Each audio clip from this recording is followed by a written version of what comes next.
sp is better than sp2. sp2 is better than sp3 in terms of stabilization of conjugate bases.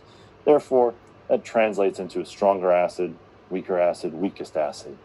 What I want us to do with this particular function group is I want us to give us one more chance to practice acid-base equilibria, and I'm going to kind of put in context where this lies in the periodic trend. So we take our periodic trend. We had methane, ammonia, or these are amines, alcohols. Now we could use water, and HF. And the numbers we put in our notes yesterday were something like 48. There's either 36 or 38. Don't remember which one I put in the notes this semester. It's not that important as long as we're in this ballpark. That's the level you need to be in if I ask you a question about it. These were the pKa's of these 4 functional groups in the periodic table from our class together yesterday. This is an acid, appreciable acid. Water's not too acidic. Ammonia, not acidic. It's getting very, very weakly acidic, and this is very, very, very weakly acidic. The corresponding conjugate base would be strong, less strong, and weak in this series. A terminal alkyne, this particular functional group, squeezes itself right in here in terms of acidity. It's about 25. So it's not really a periodic trend, but I just want to point out something about this particular pKa value. It falls somewhere between water and ammonia. And that's what I want you to think about in our remaining time together. Today we're going to do 2 quick examples. I'm going to kind of leave you to your own devices with them and then check your work, okay? And maybe while I give you a few minutes to work on these problems on your own, maybe I'll fool around with this polling feature, but I don't have very high hopes for Zoom. Anyway, this is in your notes now, that the pKa of a terminal alkyne is sitting somewhere between water and an amine. With that in mind, let's take propyne. I'm going to take propyne 2 different times. We're going to do an acid-base reaction with this proton. Let's use 2 different bases. Let's use sodium amide. This is a base we learned about yesterday. And sodium hydroxide. This is a base you should be quite familiar with. And I want you to do the acid-base reaction separately for both of these. Right? Do the acid-base reaction that explores the acidity of this proton with these 2 bases. Draw mechanistic arrows, draw the correct conjugate bases, draw the correct conjugate acids, and this is actually a very, very simple problem. You should be able to start working on this right away based on following along today's lecture, right? So do the 2 acid-base reactions, and then we're going to have a discussion. I want you in the end also to predict the equilibrium at the end of this. You'll need to know the pKa's of all the species that we generate over here. You'll need to have some mechanistic arrows here. And then I want you to try and evaluate as best you can on your own whether the equilibrium lies to the right, the left, the left. Again, this is an activity right now. If we were together in class, I might pair you up with someone, but really I want you to just sketch this out on these clues that I've given here. Just attempt it on your own, see how far you go.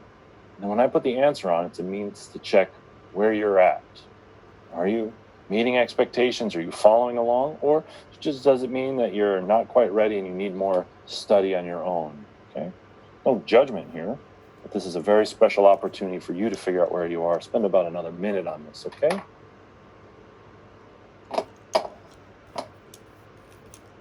Again, mechanistic arrows, predict the products, conjugate acids, conjugate bases, figure out which is the stronger acid on each side of each equation, and then predict equilibrium.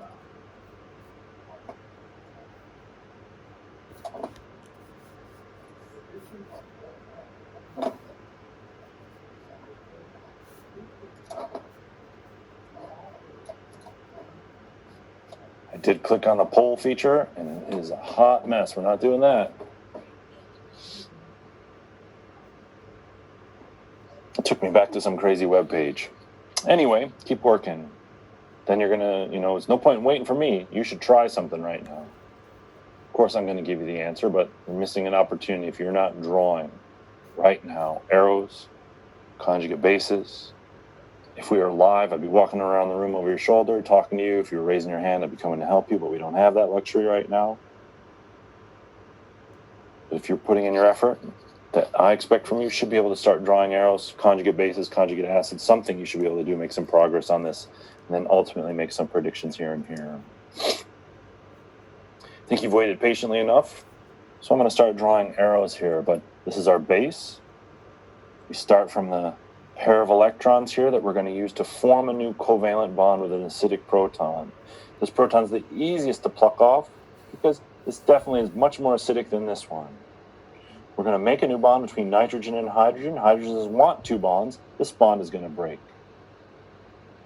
From these two arrows, we draw the conjugate base.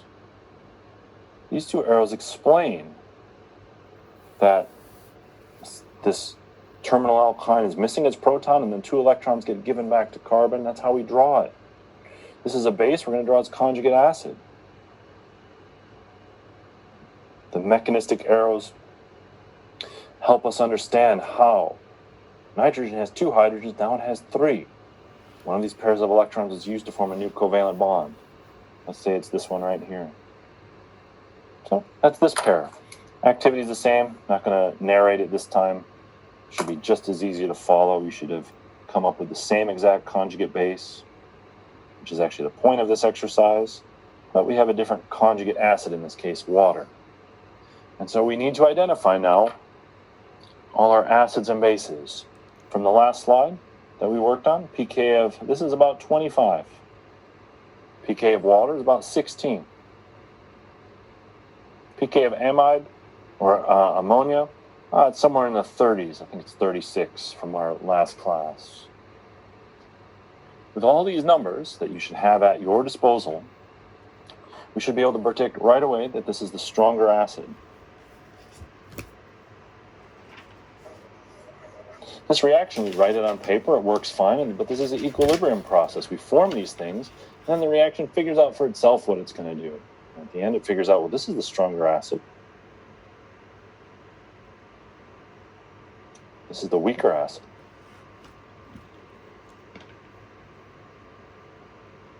And so the reaction will go this direction. What about the first case? I guess I did this backwards. We have ammonia, or NH bond, or you have acetylide. And that little periodic table trend we just drew one slide before this shows that this is more acidic than this. If we can identify the stronger acid on the sides of acid and conjugate acid, or just acids, just looking at them at acids, you know that equilibrium will favor the direction of the weaker reagents. Turns out that this is a stronger base than this. And it turns out that this is a stronger base than this. We know that strong acids have weak bases. This is our stronger acid, has a weaker base in this example, and you can see how the roles are flip-flopping. The only thing we've changed here is these two bases. We could draw the reaction exactly the same, but we find and identify two different conjugate acids here. And with the conjugate acids, this will help us determine the direction at equilibrium. And you can see, depending on which base we use, this must be a much stronger base if the reaction goes that direction. Or, said another way, strong bases have weak conjugate acids. This must be a less weak base, because at equilibrium, the reaction actually goes back this way. So, that's basically all that I have for us with our lecture time today. Don't want to go on any farther than this. I've covered everything I need to. I've given you enough materials for you to practice what we've been working on and all the ideas. And at this point, you should be able to attempt, after studying these notes today, 4 to 5 hours or 3 hours,